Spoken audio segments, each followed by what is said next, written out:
Quel heureux privilège de vous retrouver sur Monlise TV pour votre rendez-vous avec l'actualité. Madame, Monsieur, voici votre bulletin d'information. On ouvre ce bulletin avec la sécurité. Jacques Adair a été révoqué de son poste de directeur départemental de la PNH de l'Ouest et remplacé par Yvon Cantave. Depuis après 7 février 2026, aucune opération majeure n'a été menée contre les gangs à Port-au-Prince et le déploiement de la force de répression des gangs prévu en avril 2026 reste suspendu aux discussions diplomatiques sans participation des autorités haïtiennes. Dans le même registre, l'inspecteur général Jean-Yonel Tressil a procédé le mardi 17 mars 2026 à l'installation officielle du commissaire principal Joseph Rollin Jean-Louis en qualité de directeur de l'École nationale de police en remplacement de John James Olivier. Lors de cette cérémonie, Charles Vernet a également été installé dans ses fonctions de directeur adjoint. Cette nouvelle équipe dirigeante a pour mission de renforcer l'encadrement administratif et pédagogique de l'institution tout en œuvrant à la modernisation des méthodes de formation. À travers ces nominations, les autorités entendent insuffler une nouvelle dynamique à l'ENP en mettant l'accent sur la discipline, la rigueur professionnelle et l'amélioration continue de la qualité de la formation des agents de la police nationale d'Haïti. Par ailleurs, la police nationale d'Haïti a procédé à l'interpellation de 2 individus impliqués dans une affaire grave d'enlèvement, de séquestration et de viol sur mineurs dans la commune de Delma. L'opération a été menée dans la nuit du 15 mars 2026 vers 21h. Les suspects identifiés comme Jacques-Denis Laroche et Octavius John Kervens ont été appréhendés à Delma 22 par des agents du commissariat local. Selon les informations disponibles, la victime, une mineure de 17 ans, avait quitté son domicile le 10 mars sans y retourner, ce qui avait rapidement alerté ses proches et les autorités. La PNH indique que l'enquête se poursuit afin de faire toute la lumière sur cette affaire et de traduire les responsables en justice. Autre information, 6 jours après l'enlèvement des journalistes Junior Célestin et Sonel Espérance, les autorités haïtiennes n'ont toujours pas réagi alors que l'inquiétude grandit chez leurs proches. L'association des journalistes haïtiens a condamné cet acte et exige leur libération, tandis que le silence du gouvernement persiste. Les 2 reporters avaient été enlevés au centre-ville de Port-au-Prince où ils réalisaient un reportage sur la sécurité, récemment jugé en amélioration par la police nationale d'Haïti.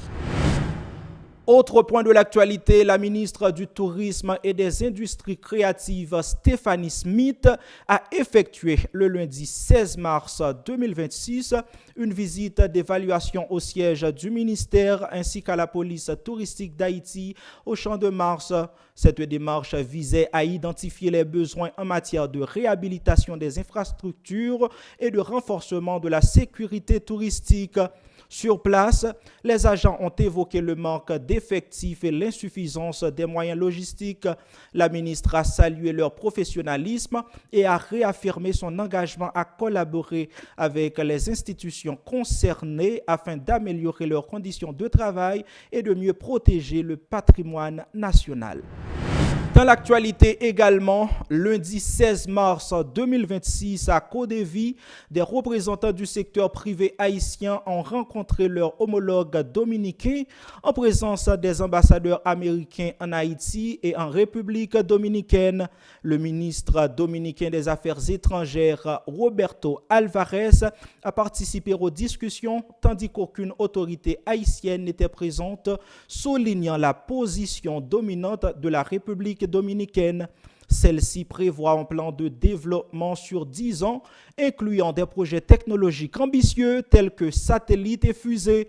Pendant ce temps, Haïti reste marginalisé sur la scène internationale, confronté à un déficit de légitimité et à des dirigeants impuissants. Sport à présent, Isidore Wilson, attaquant de 23 ans évoluant à Sunderland AFC en Angleterre, a été convoqué pour la première fois en équipe nationale haïtienne.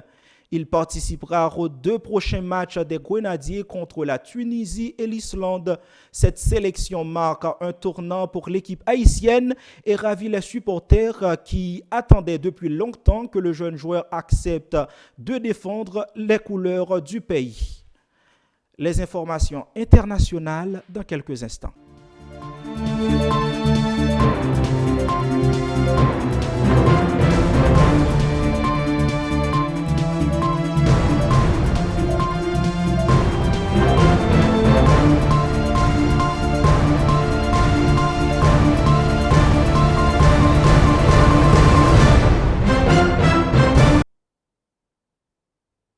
Le directeur américain du Centre national de lutte contre le terrorisme, Joseph Kent, a démissionné mardi 17 mars, invoquant des réserves sur la justification des frappes en Iran. Nommé en juillet dernier, il supervisait la détection des menaces terroristes. Sa décision survient après les attentats dans une synagogue du Michigan et une université de Virginie, reflétant les tensions au sein de l'administration Trump. Et pour finir, la France critique l'Inde pour ne pas avoir mis à jour sa contribution nationale climatique à l'ONU, comme prévu par l'accord de Paris.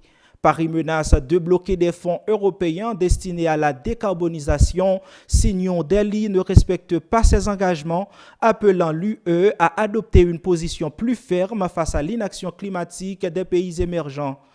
C'est la fin de ce bulletin d'information. Merci de votre attention et de votre fidélité à Monlise TV. Bonne journée à tous.